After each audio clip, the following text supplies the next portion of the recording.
Welcome to Football Never Sleeps. We're spinning towards viral, we're caffeinated as usual, and we're your weekly YouTube show all about Notre Dame football and who's not going to be the next New York Giants football coach. I'm Eric Hansen. I'm not it either. I'm in South Bend and just happy to have a working snowblower. He's Tyler James in LaPorte, and happy Christmas shopping season is over. Together, we are the word salad avoiding content creators and troublemakers at blueandgold.com. On tonight's show, well, Marcus Freeman had a really interesting four-word tweet earlier this week. We're going to break down what that means in terms of a restructured contract and his future at Notre Dame. We're also going to look at the comings and goings of the transfer portal, which will open on Friday, and a lot of the other loose ends with the roster construction.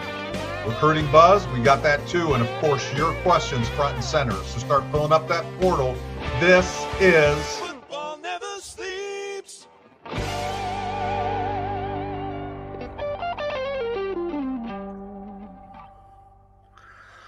All right, way to go, Eric. Hopefully everyone has enjoyed their holiday season. We are here on a Tuesday night and happy to be with you all.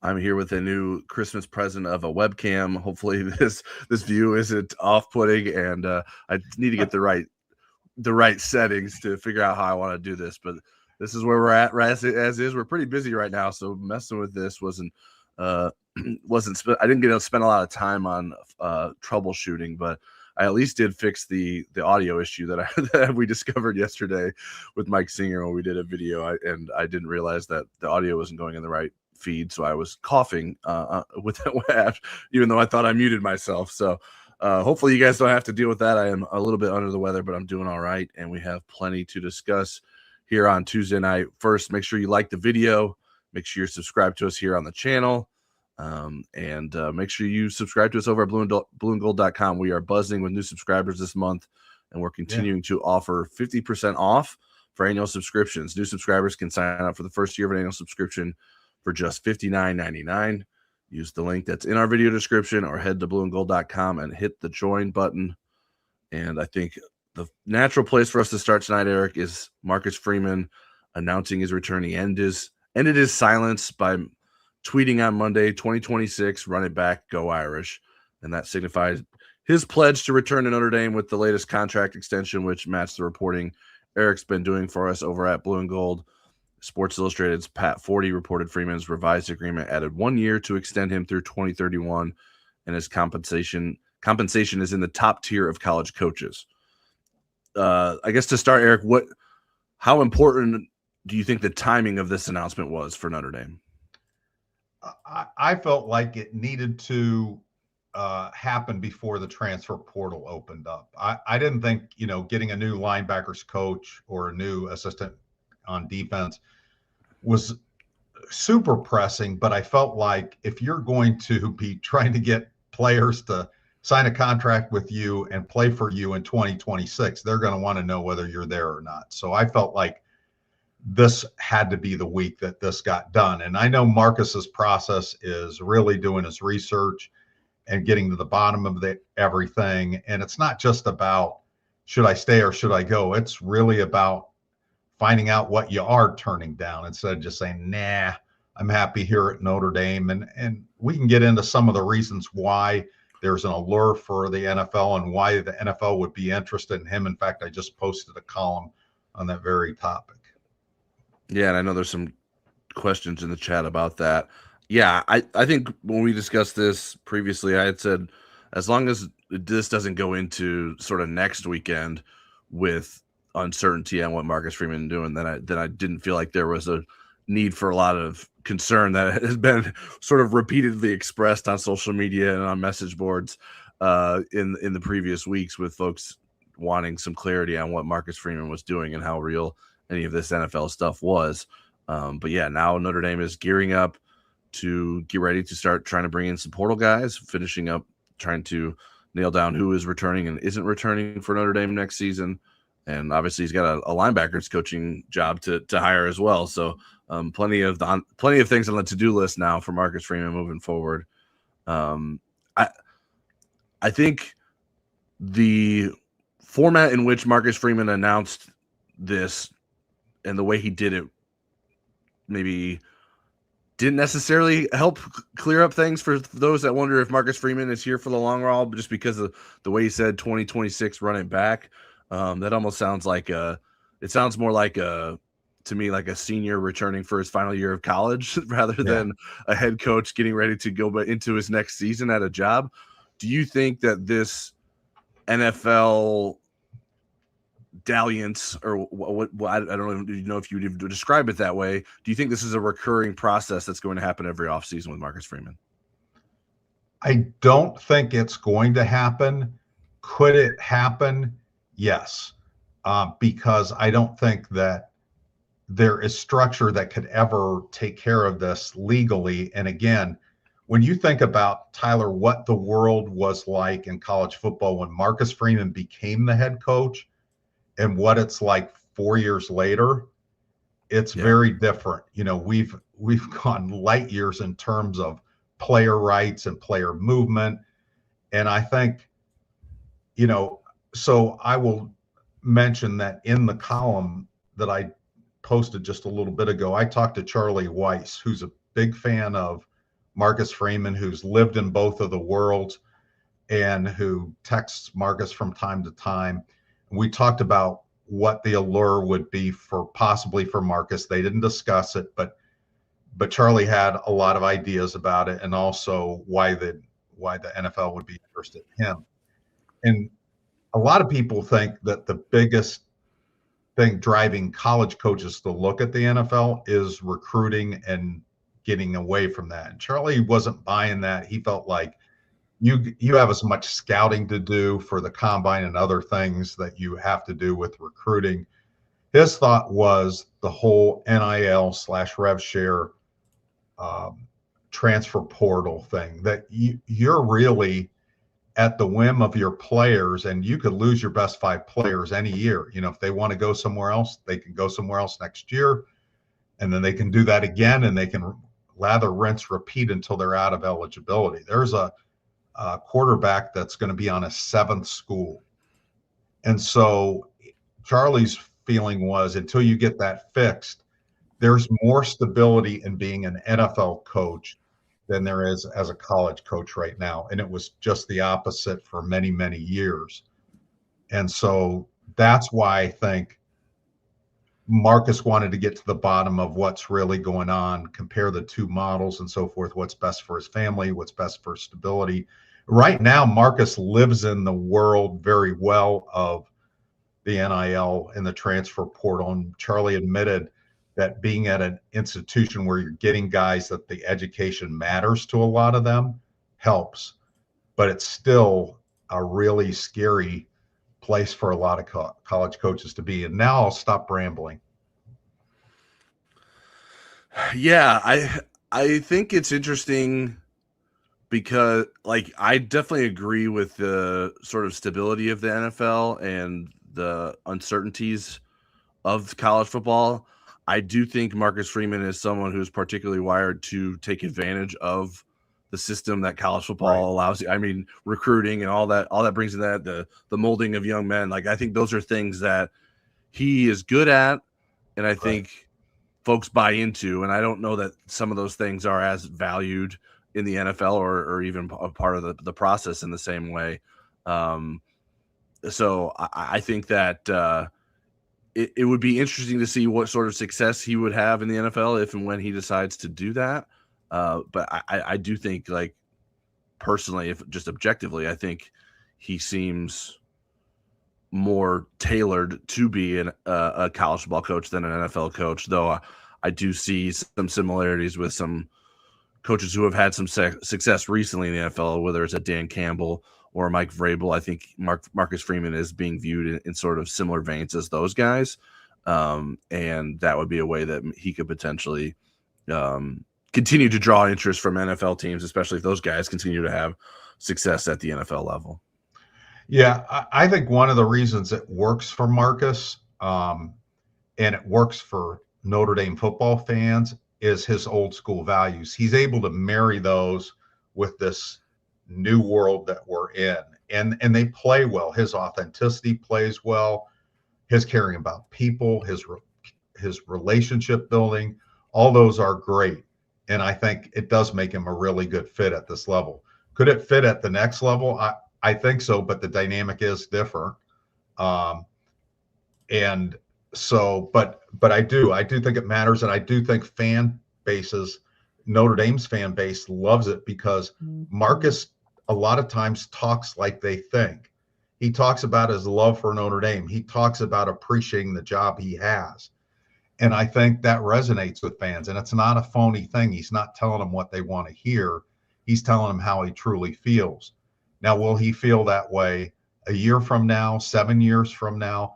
My sense is that he wanted this to be a decision that kept him here for the long haul, that he didn't want to go through this every offseason. And you think it's difficult to go through it when you don't have a bowl game or a playoff. Can you imagine doing it when you are going through that? And with the roster that they are putting together right now, they're going to have to. I don't think it's possible that the committee will be able to keep them out next year without people running onto their lawns, and not just Notre Dame fans with torches and pitchforks.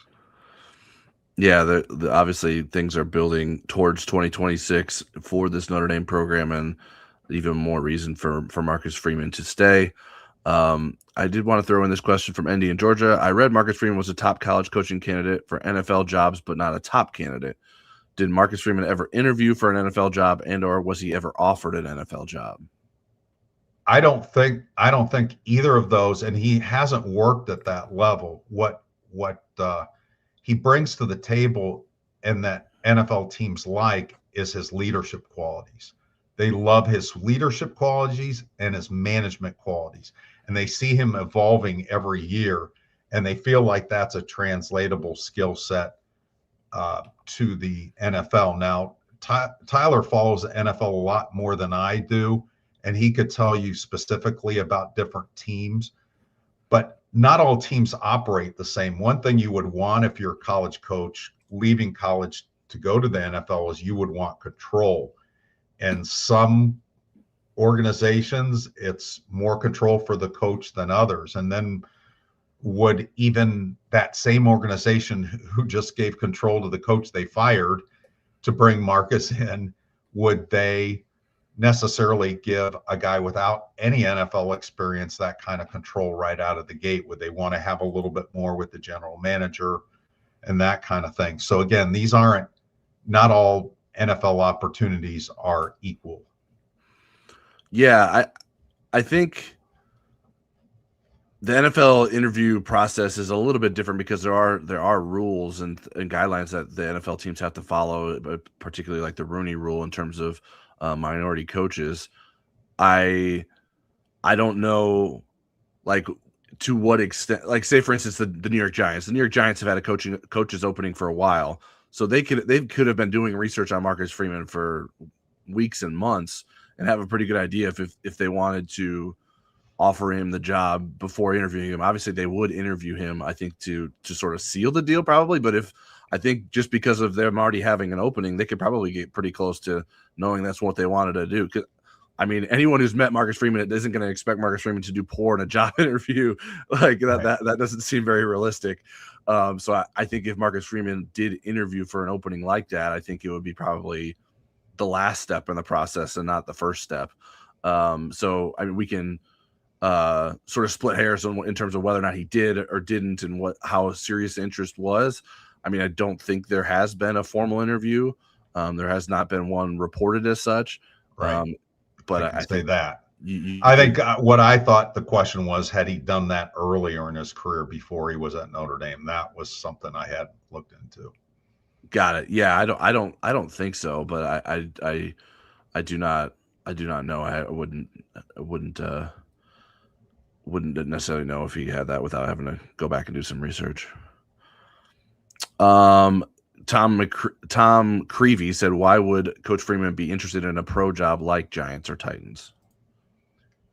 Well, again, it's what's going on in the college game right now with the transfer portal and the payments and player movement.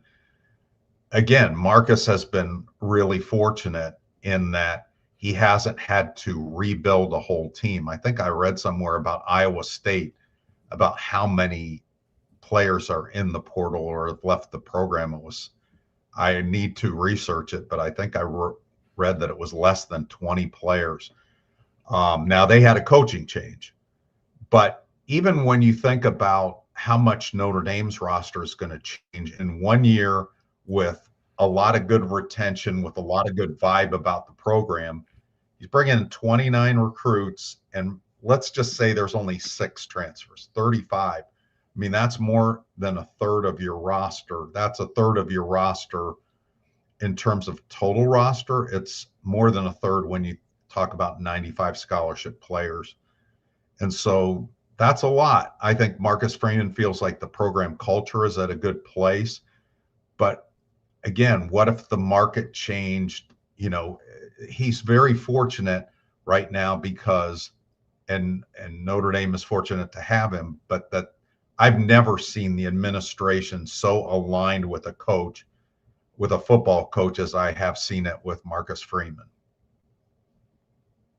Yeah, I think specific to these jobs, because I do follow the NFL more closely. The Giants do have a lot of interesting young players, and that could be alluring for someone, even though that they have sort of been almost historically bad in recent years and have struggling to get things figured out in New York. And the Titans seem to be in a rut. The Titans seem weird, like, because they let go of Mike Vrabel, and if Marcus Freeman would be your new coach, it's like, well, I guess that would just be recognizing that you made a mistake in letting Mike Vrabel go, which I think they probably did anyways. I don't think that job would be as alluring as the Giants in terms of roster talent. And obviously, when you talk about NFL, you want a young quarterback that you can mold. Obviously, they have Jackson Dart in New York and Cam Ward with the Tennessee Titans, and so that could make those jobs attractive too. But obviously, not so much for Marcus Freeman that he's leaving Notre Dame. So he obviously didn't find it moving enough to get him to change jobs. All right, I wanted to talk a little bit about December before we hop into the chat for some more questions and sort of look forward to. I think there's been some stuff that you've reported that's been really good on blueandgold.com in terms of what Notre Dame is doing and who's of interest. So let's start here. What kind of workouts or practices was Notre Dame able to have despite not going to a bowl this month? So once they were shut out of the playoff and they opted out of the bowl, then they had to take 7 days off. And so they did that. And then by then they were ready to go into exams. And what they did during exam week before they let the players go home was they took advantage of the 20-hour off-season rule. And they had some on-field workouts during finals. They worked around the finals just as they would have had they been prepping for that first round of the playoff. They had some practices, got some work done. Some of it was, hey, let's we've been tinkering with some changes that we're going to make to the offense and defense.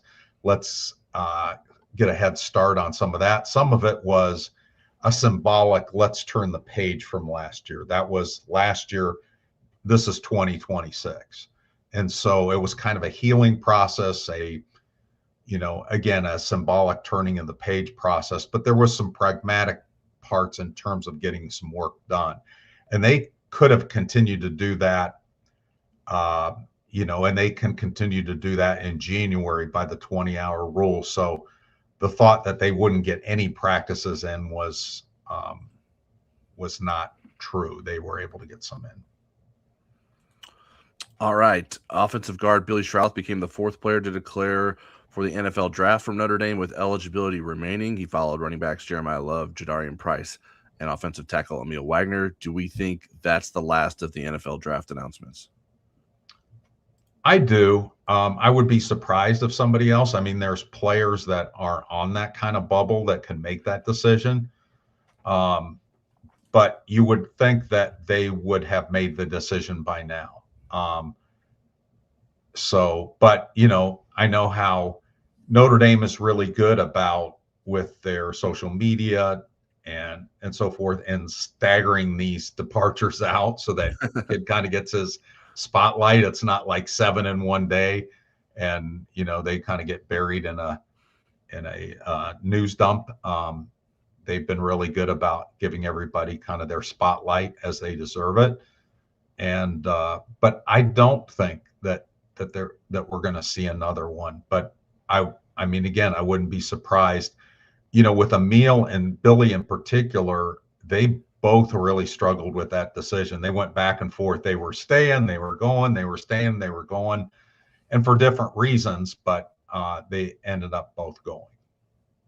Yeah, I would be a little surprised too if someone, obviously they still have time to make this decision, but I think I think everyone has a good idea of what they're doing unless something changes or they're surprised by something. I think that we'll probably have seen the end of that, but we'll see if something changes there. The biggest transfer portal departure of the month happened earlier this evening when defensive end Joshua Burnham announced his portal entry plan. The chat has been buzzing about this since we started the show. How big of a loss is Burnham? I think he's a big loss, especially if you don't now add an edge rusher, because there's a lot of really good talent at the two defensive end positions, and there's a lot of ifs. And we can kind of go through this. You think about Logan Thomas. He's got star qualities. He doesn't have a star body yet, and he's been on campus for 2 years, and he still looks like a big wide receiver.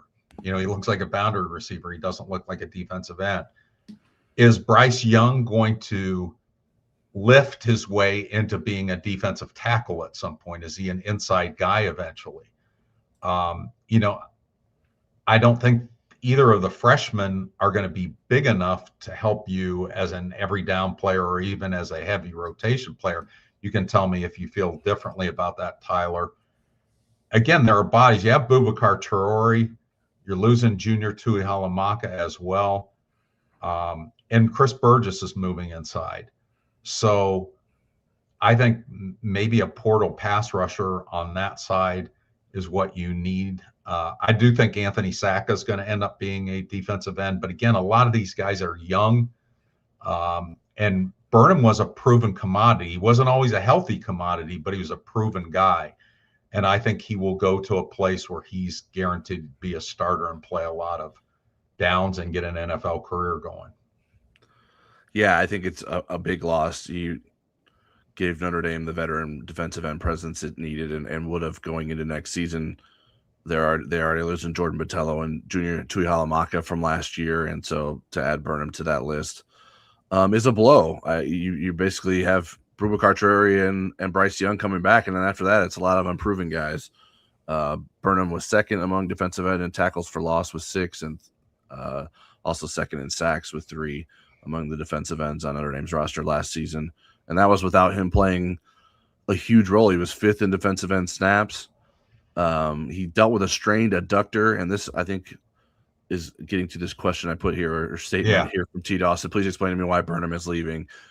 Burnham dealt with a strained adductor in the early portion of the season, but I know he had his big breakout game against Boston College, and Notre Dame finally gave him an opportunity to sort of play in that game. And he spoke to us after that game and said that, yes, the adductor issue had been bothering him early in the season, but he felt like he was ready to go sooner than when he was given an opportunity to sort of get back out there and be himself again. And so there could be some frustration in terms of how little he was used before November. He ended up starting the last 4 games of the season after that Boston College game.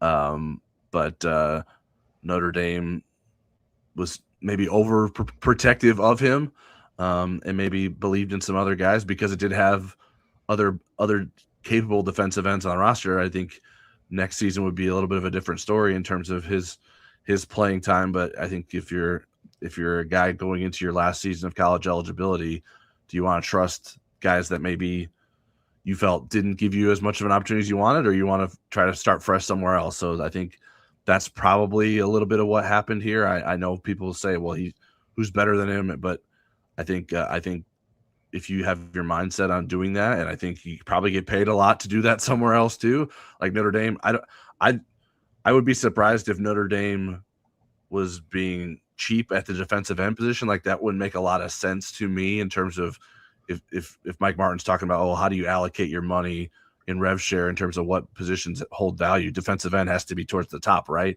And so obviously maybe Boubacar Traore demands a lot there, and Bryce Young demands a lot there, but you got to have more than two defensive ends in this day and age in college football that you can really trust. And so, I would think that Notre Dame will probably go out in the portal to try to replace Joshua Burnham's production, and then we'll see who of those other guys can step up, whether it's Logan Thomas or Preston Zinter, the guys that were freshmen this past year, Joseph Reif and Dominic Hulak. Hulak was out with an injury during the season. Then obviously I had a couple of impressive incoming freshmen in terms of Rodney Dunham and Ebenezer Iwatade. I think Dunham is much more college ready than Iwatade. Iwatade is pretty slight. Him and Logan Thomas can share jerseys maybe, but hopefully for Logan Thomas all together. Yeah, but Logan Thomas needs to get bigger to make a bigger impact going forward. So I guess beyond Burnham, go ahead. You got something? Yeah, I just want, but go ahead with your thought. I wanted to explain the math because I think people get worried when they see this number creeping up of outgoing transfers, and I was going to explain why the number has to be big. But go ahead with your thought, and then we'll do the math lesson. Yeah, and then we'll watch our viewership drop. Math lesson. Well, I was gonna just expand beyond Burnham and ask if you thought like Notre Dame's done a pretty good job so far of keeping players on its roster. I think this Burnham one to me seems like a big loss. The NFL departures aren't ideal. Like you'd love for Billy Schrauth to stay or maybe Emil Wagner to stay. I would have preferred Schrauth over Wagner personally. Kenny Minchie was probably never realistic that he was going to stay. Obviously, you'd like to have a good backup quarterback you trust, but I think most of the other losses have been pretty understandable. And even Burnham, I think like I can see it from his point of view, even if as a Notre Dame fan, you're disappointed and you want him to stay here and contribute a lot to Notre Dame next season. Yeah, I would agree. They've done a good job of retaining, and I think that's been Marcus's hallmark, is being able to retain most of the players that you want to retain.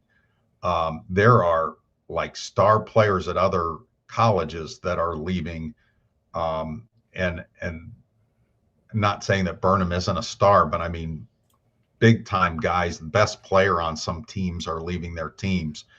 And I think Notre Dame is keeping its core, but let's do the math real quick. When my grandkids say, Grandpa, can you help me with math? I get a headache. If they say, hey, help me with an English paper, let's go. So we're going to make this painless. Notre Dame is essentially at 95 scholarships. That's where they want to be with this 105 limit of roster limit. They have some flexibility there. But let's play with a number 95 and make this easy. They've added 29 recruits. And let's say they're going to add 6 from the portal. They may add more than that, but let's just say it's just 6. So then you are at 130 players. So you want to get back down to 95. You've got to lose 35 players. They had 13 players with expiring eligibility. So the rest of them are going to have to medically retire. They're planning on them going into the portal, or they're declaring early for the NFL, or getting abducted by aliens. That could be the fourth. But that's a big number. So when you see this number, it's not, oh my gosh, there's a mutiny on the team. This is the new math of roster churn and roster building. Yeah, you have to anticipate losses, and you have to be willing to lose talent to bring in talent. Like you can't hoard talent. It's a lot harder to do in today's day and age of college football and NIL revenue sharing, and then obviously the scholarship and eligibility standards that they're holding up too. So there will be plenty of more to come. I guess one more noteworthy roster exit came this week from Donovan Heinisch. defensive tackle who has retired from football. That creates an even bigger need for Notre Dame this season. I think this offseason, defensive tackle was going to be a huge storyline, and that just creates an even bigger need. What do you think is the right number of portal targets at defensive tackle for Notre Dame? Before Heinish's departure, I would have said 2. It depends on what, if you're fully committed to Burgess moving over there and what you're thinking about Bryce Young, if he's got position flexibility, and if you're going to add another end.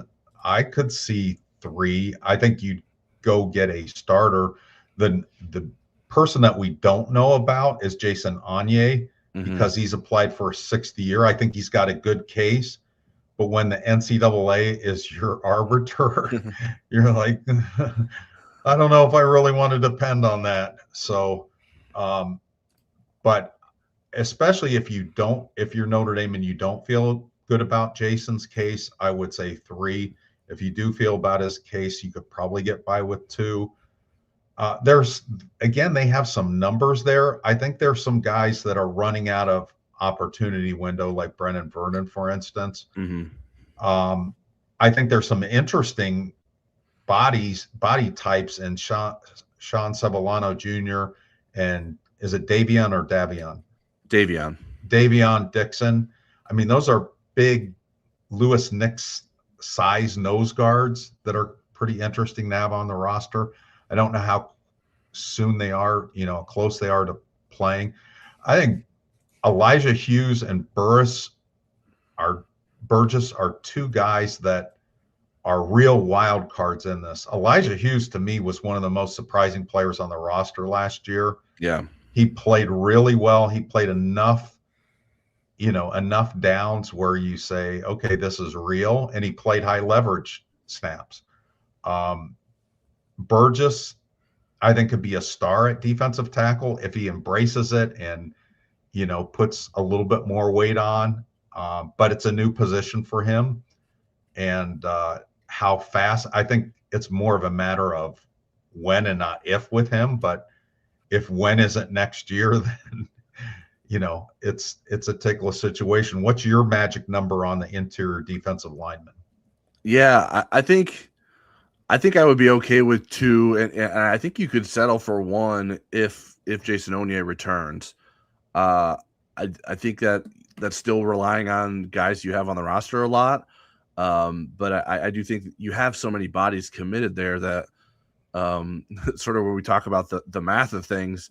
Like, unless you start losing more defensive tackles, it's hard to commit more numbers to one position. But because it is such an obvious need, like, I think this would be the position that you would maybe do a little overkill at, or, you know what I mean? Like, if you're going to be greedy at defensive tackle this off season. But that doesn't mean guys like Christopher Burgess or Cole Mullins can't make an impact. I'm curious, not like with the departure of Joshua Burnham, is it worth seeing if Cole Mullins is a defensive end again? Like, because I think there was some, he's more of a slighter frame than those other guys, and I liked him as a potential defensive end, and it felt like he was moved to defensive tackle more out of need than maybe what was best for him.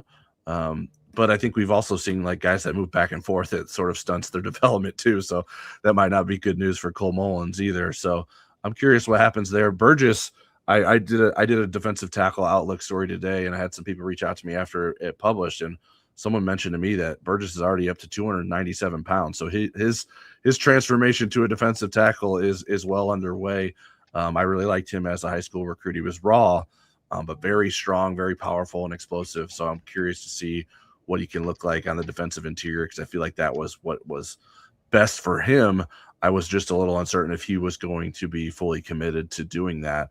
A lot of guys as high school recruits, they want to be ends rather than tackles, and they want to be offensive tackles rather than offensive guards. So that's not necessarily surprising or specific to Christopher Burgess Jr., but that is part of the process that sort of guys have to commit to being what maybe the best versions of themselves could be moving forward. I'm just cracking up because I had a phone call that was, and then they texted me, and that's what they wanted to talk about. You need to have an auto response. Tune in on YouTube. I said on YouTube right now. You want the quick answer? All right, let's hop into some of the questions we've been getting. Thank you for all for sending them in. There's been a lot of chatter in here.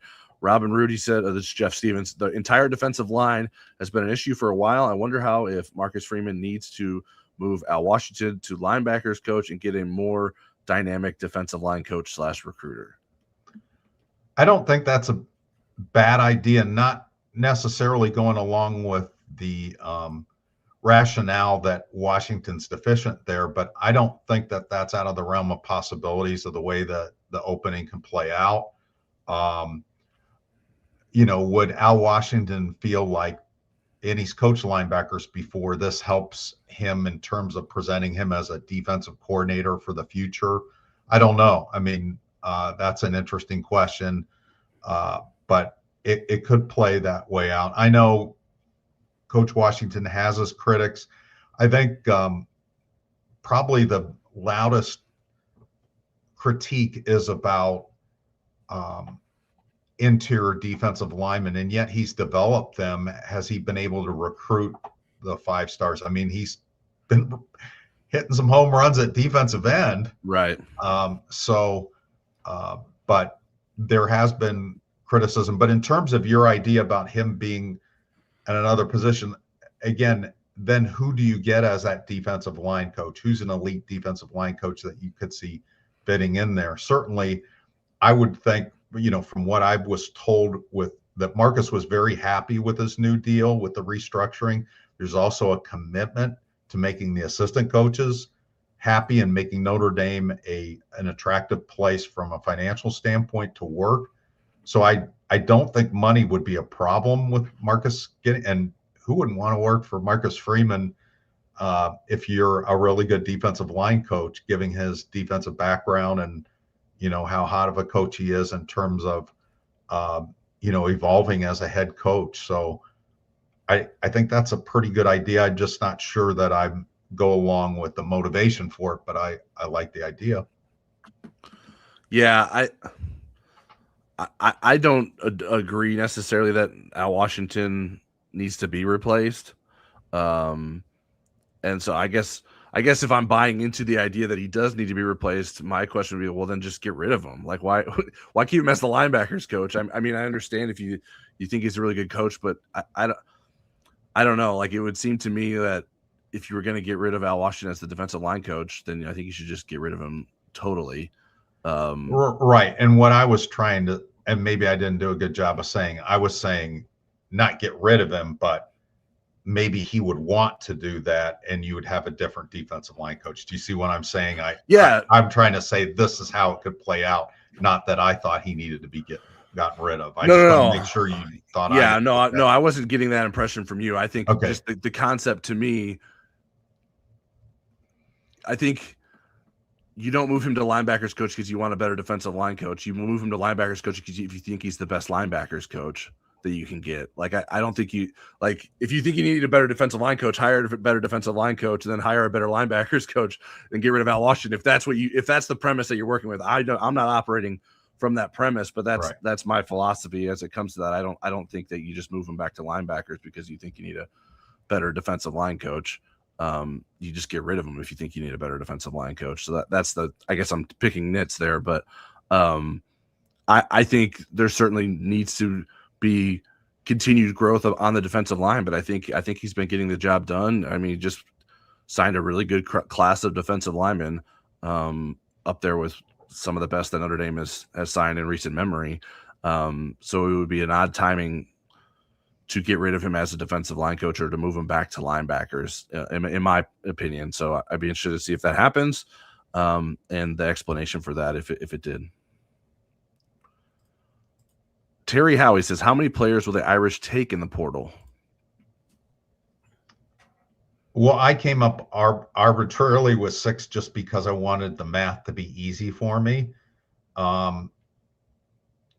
Let's go through the positions. If you took 2 defensive tackles, a defensive end, I think they need a defensive back of some sort just for depth at least, and maybe a nickel. If you're going to have a kicker, that's 5. A wide receiver is 6. a backup quarterback is 7. I'm going to say in the neighborhood of 7 to 8. How about you, Tyler? Yeah, I tend to go on the higher end because it seems like there always ends up being more than you think. So I would go probably 8 to 10.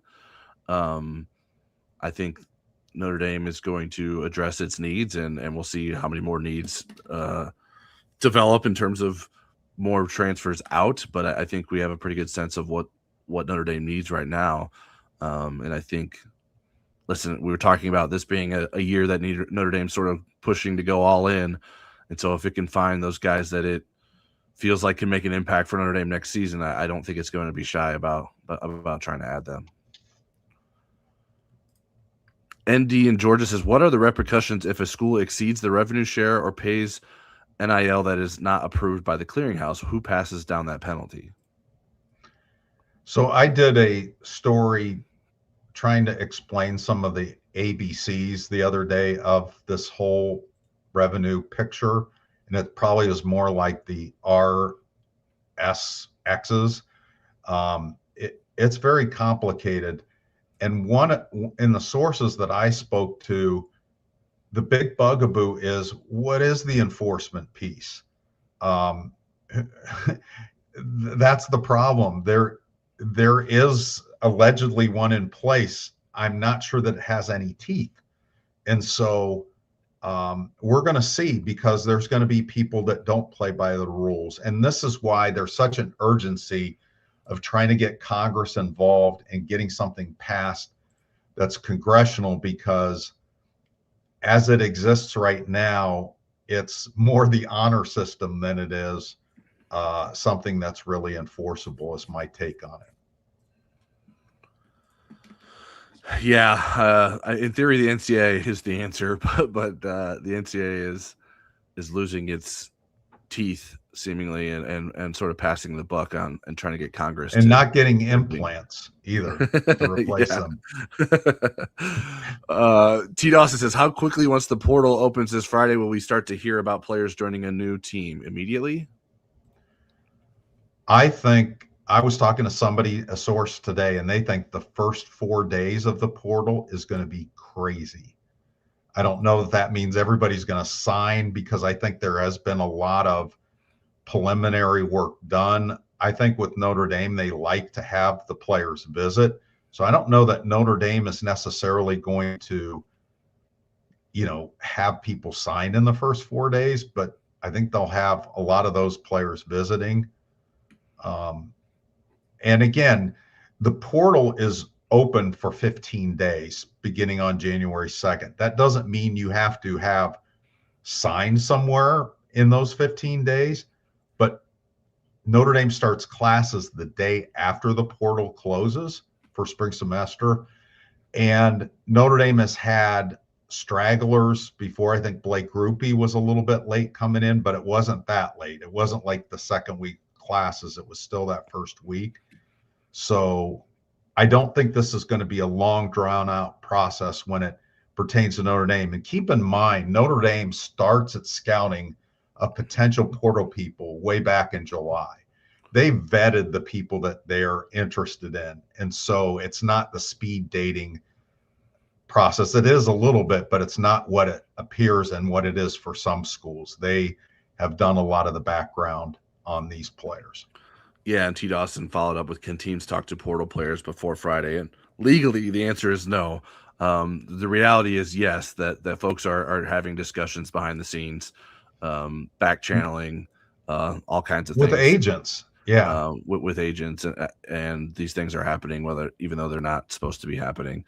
But there's really no repercussions because everyone's doing it, right? Like it's similar in professional leagues too, like where they have like official days where free agency begins, and as soon as free agency starts, you got all these signings get announced. So this is what is becoming of the transfer portal era, in the transfer portal window. It's sort of like the free agency window in professional sports right now.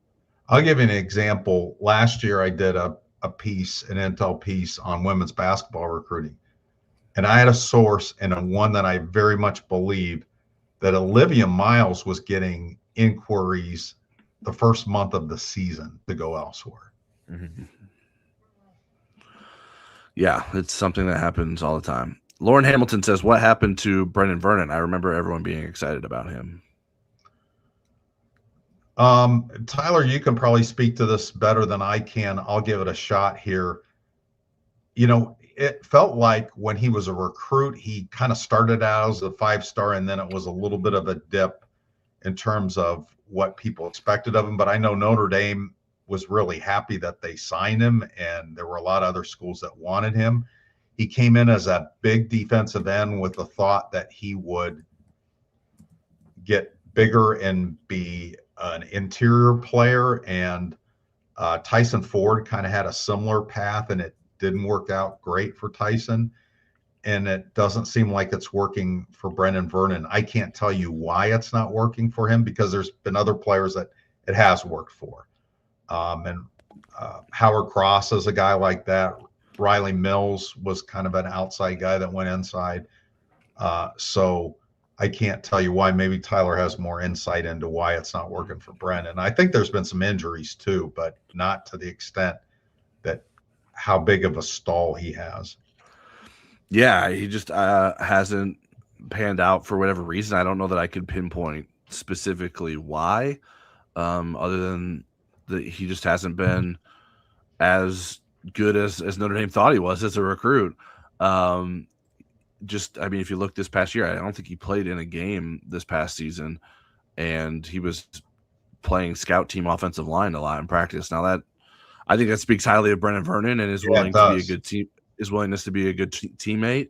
But I think that also isn't necessarily a great sign for the progress that he is or isn't making in terms of making an impact on Notre Dame's defensive line. So I would be surprised if he has a late career coming out party, sort of like a Javon McKinley or something like that. We don't get those as often on the defensive line as you do at maybe some other positions, and maybe don't get that as much anymore with the transfer portal era as you did maybe before the transfer portal era. But he has not been able to make the climb. And I do think the switching back from defensive end to defensive tackle and some of the uncertainty there probably didn't help him.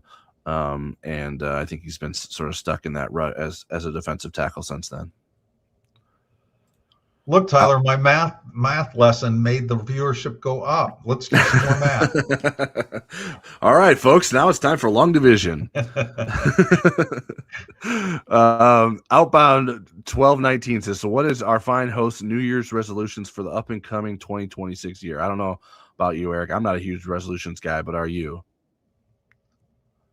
I make like goals at different times. I don't do it on New Year's because we're usually pretty busy. If you remember 4 years ago, Tyler, you and I worked till midnight, and then we started at the new site 1 minute after midnight, and we were, I think, up all night that night. And we didn't have time to make resolutions other than I need some sleep. If you can stall for me, I'll think of one real quick. I guess I would just say, it feels like the new year for us in terms of like job stuff, like it doesn't feel like it starts to like late February just because the football off season starts right up as soon as the football season ends.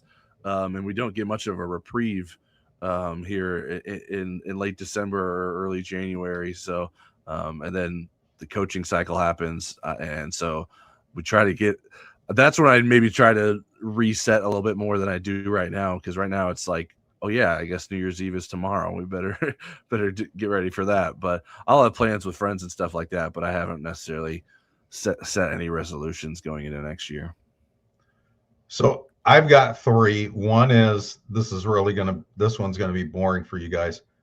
I have a buddy that is a former power lifter and a former cop, and we're going to start doing resistance training and strength training next month. So all right, if I come in here sore and like this, you know the reason why. My kind of general resolution is make every day count. Like, don't waste the day because you don't know how many of you had. And then my short-term goal is, remember when I ate the turkey leg on one of our other YouTube shows? Yeah. The other one's still in the freezer. I couldn't get the grandkids to fight over it. And so I'm going to thaw that out and eat it on New Year's Day. All right. In front of nobody, with no cameras on. Well, what the heck, Eric? People want. If you want, I'll let you go live on our channel. Just Eric Hansen eating second turkey leg. Happy New Year. All right. A little more portal discussion. Scott Fegan says, "What are the biggest holes for 2026? Defensive line, wide receiver, tight end, other units." So, I'm curious if you agree with any of those, disagree with those, or if you have others in mind as well. Yeah, I kind of went through it. I think wide receiver, boundary receiver, definitely. Backup quarterback, definitely. Tight end, I don't think so. Running back, I think if there's a bargain for a star player, I think if there's not, they're pretty happy with the room they have. The only ticklish part is Caterina Young coming off that ACL, but they feel like he's going to be ready and they're really excited about him.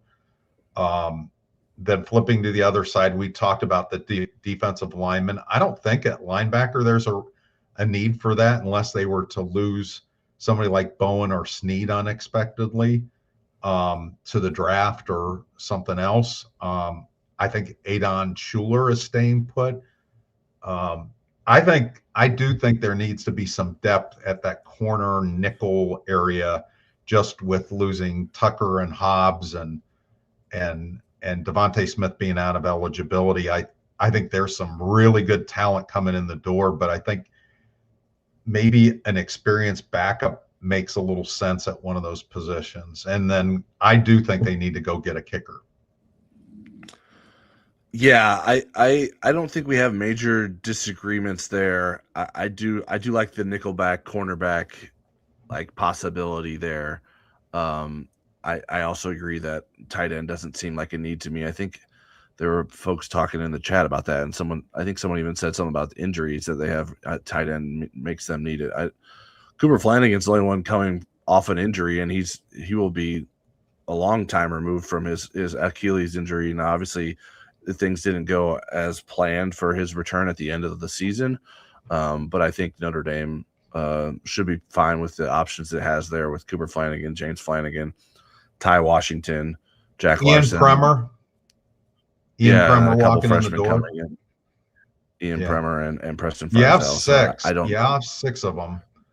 And there is good optimism that Cooper Flanagan is going to be 100% healthy for the spring. I wanted to get into, if you have any in mind, since we talked about needs, are there any names at those positions of needs that are most intriguing to you that Notre Dame should try to go get? I haven't been tracking it as closely as you have. I've been more looking at it generically and kind of figuring out what's going on with the team. So I'll let you take that one. Let you take the ball there because I know you've been following those names. Yeah, I have one for three different positions. So he's a three-position player. Boy, he's going to command a lot of money. One each for three positions. Okay. And these aren't. I mean, if you've been following the portal closely and on our message board, these aren't names that will blindside you by any means. Wake Forest defensive tackle Mateen Ibirogba.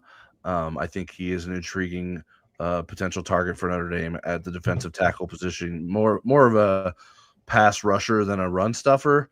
But I think Notre Dame could use a talent like his on its roster. Michigan State wide receiver Nick Marsh, probably one of the best receivers, if not the best receiver that will enter the transfer portal this offseason. Wow. Although I guess Cam Coleman is from Auburn, is going in there, and I think Cam Coleman could make a pretty strong argument that he's better than Nick Marsh. But anyways, Nick Marsh would be someone that I'm interested in. And there was a question here from Patrick that says, "Hey guys, I saw that Notre Dame and LSU are the top two for Nick Marsh. Can you confirm that or provide any additional info?" I don't necessarily know if he has a top two, and it's Notre Dame and LSU. I think it's someone that Notre Dame is interested in. I can't speak to how close or who's in the running quite yet. But I am aware that Notre Dame is being connected to him, and LSU is a school that I've seen others have suggested as well.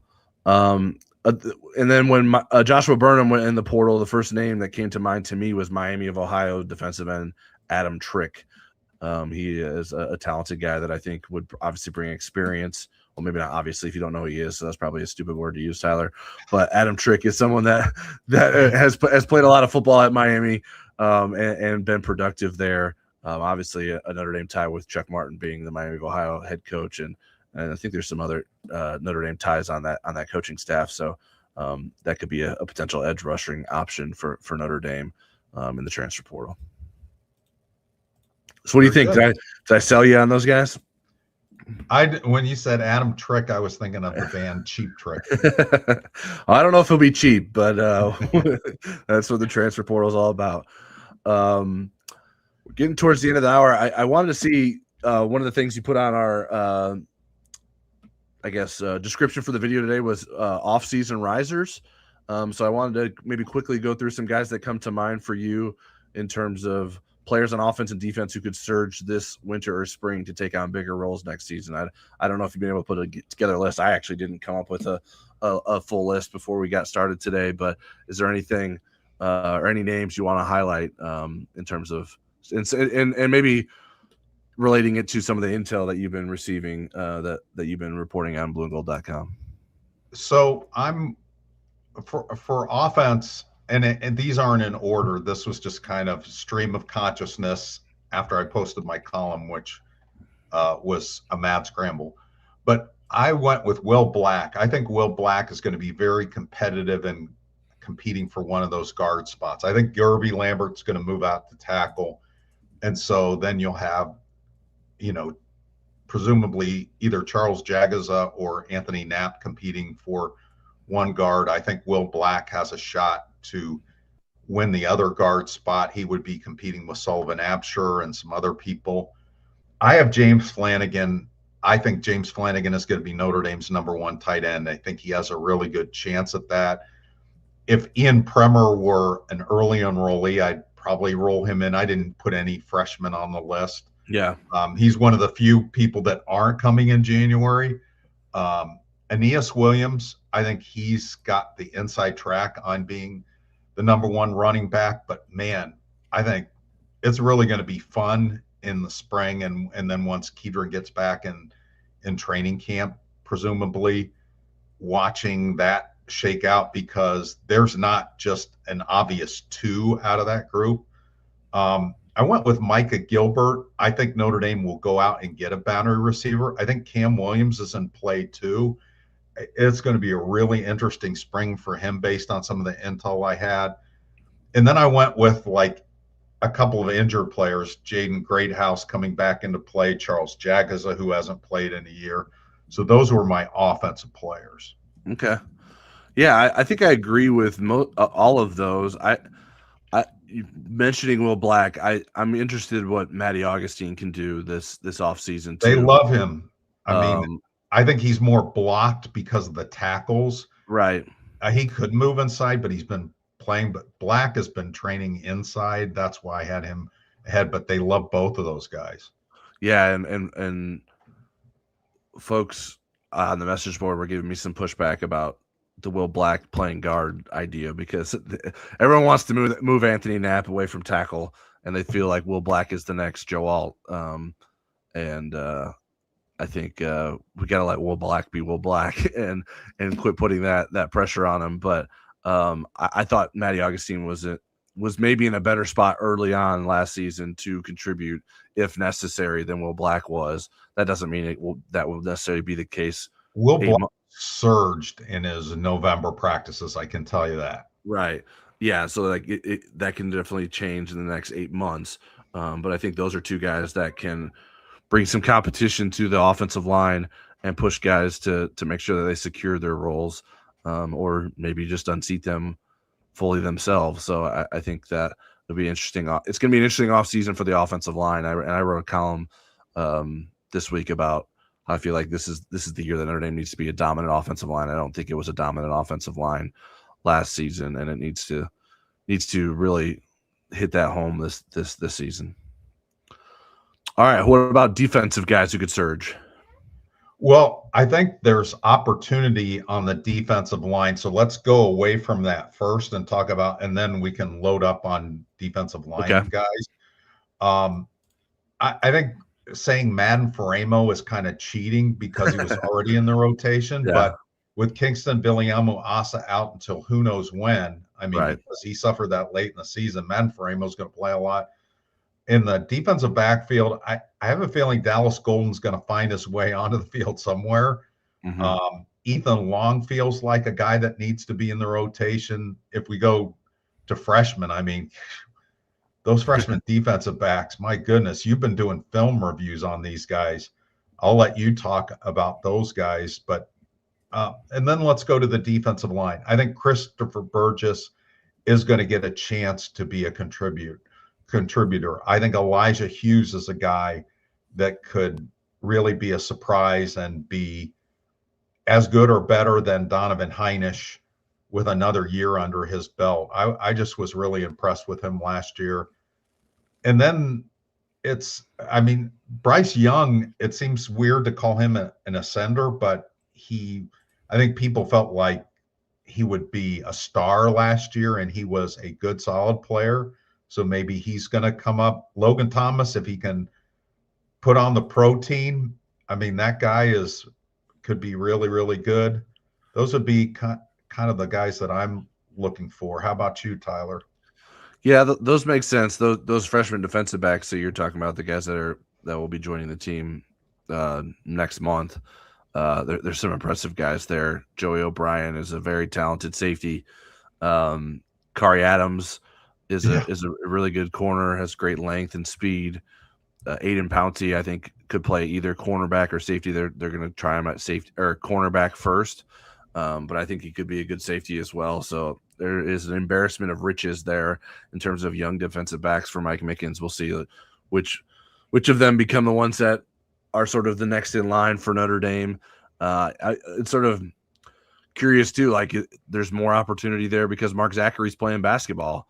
I'm curious, like what that does in terms of opening the door for someone else, and if not, that hurts Mark Zachary's development as a football player too, because he essentially was Notre Dame's third cornerback, or at least third outside cornerback at the end of the season. So lots of opportunity on the defense for guys to step up, but maybe more in rotational roles than starting roles because they do have so much defensive talent coming back this offseason.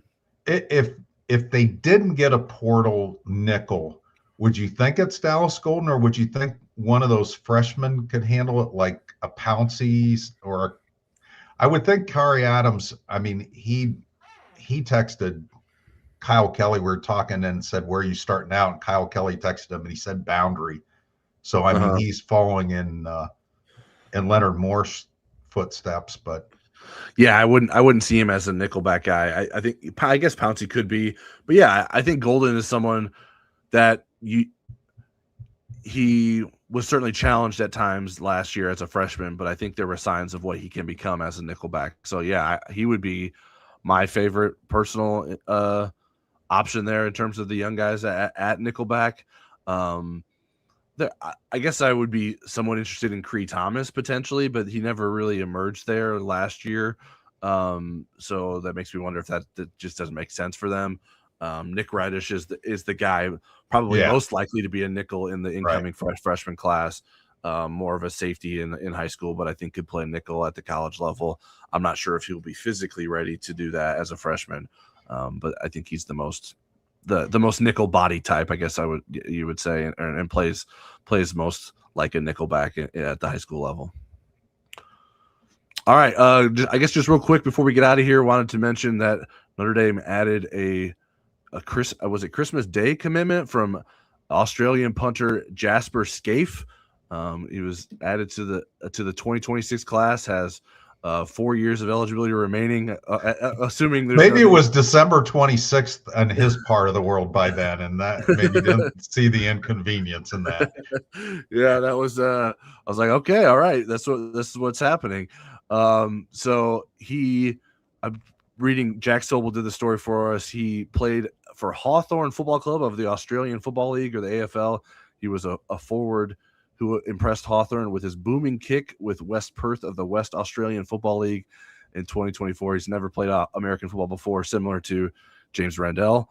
He worked with the Pro Kick, the same coach that used to work for Pro Kick Australia and has his own company now, Inside 20 Punting, that coaches Mackenzie Morgan, the same coach that worked with Tory Taylor, was a Ray Guy Award winner, and he is the punter for the Chicago Bears right now. Sorry, my brain short-circuited there for a second. So yeah, I'm not sure fully. I haven't done enough research to know if that is the one-stop shop for punting in terms of Notre Dame's roster next year, if they will try to bring some experience in. I would imagine they feel good about it. He's a 21-year-old, so he's not as young as a normal freshman. But young compared to James Randell. yeah, and young compared to me. So that'll be an interesting addition for Notre Dame. And Notre Dame is looking into the Australian pipeline, which is where a lot of folks have been turning for punters lately. So interesting to see how he handles that as a freshman, if he can be ready to come in and start right away. All right, I think that'll do it for us this week. We appreciate everyone tuning in on the Tuesday night. We'll be back to the Monday schedule next week unless something sneaks up on us. But make sure you like the video, subscribe to the channel if you haven't already. Subscribe to blueandgold.com. There's a 50% off deal available right now with the transfer portal opening. Take advantage of that, and we'll have plenty of coverage over at blueandgold.com when the transfer portal does open up. So make sure you're tuned in to what we're covering over there. All right, everyone, have a good week and a happy new year.